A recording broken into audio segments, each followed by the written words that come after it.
Hey guys, this is Heather Shannon, sex and relationship therapist.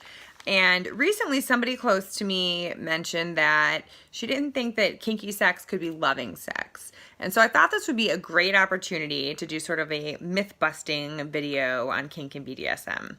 So let's start with, what is loving sex? I would argue the real simple answer to this is sex with someone that you love and care about, whether that's vanilla sex or kinky sex.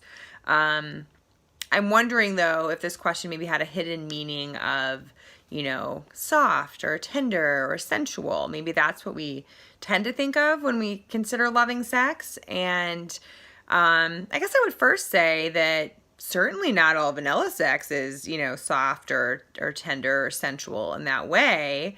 And yet I don't know that we would question vanilla sex as a whole as not being loving sex.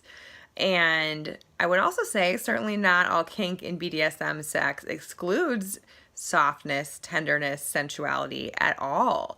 In fact, I think there's a lot of sensation play, experiencing our senses in different ways.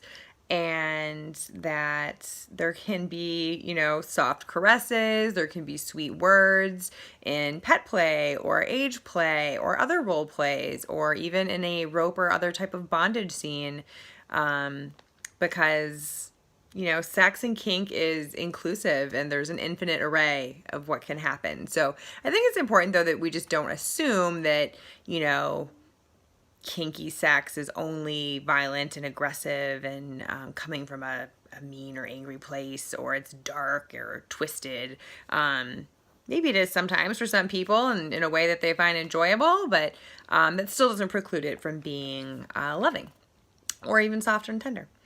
And then another hidden meaning that I'm wondering about in this question is, do we really mean vulnerable when we're talking about loving sex, that we can bring our whole selves to the table and that we're sharing parts of ourselves that don't normally come out and that we don't bring out with just anybody?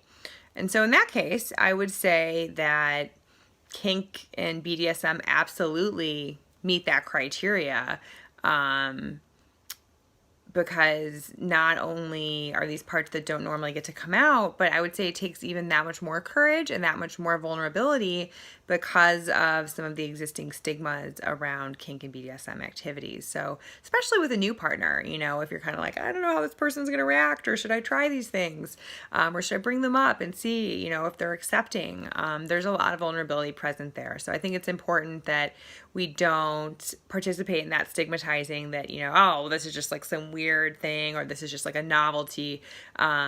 But that for some partners that it might actually just be like a core part of who they are and how they operate and their erotic blueprint. So keep coming with your questions regarding kink and BDSM and sex therapy in general, and I'll see you guys soon.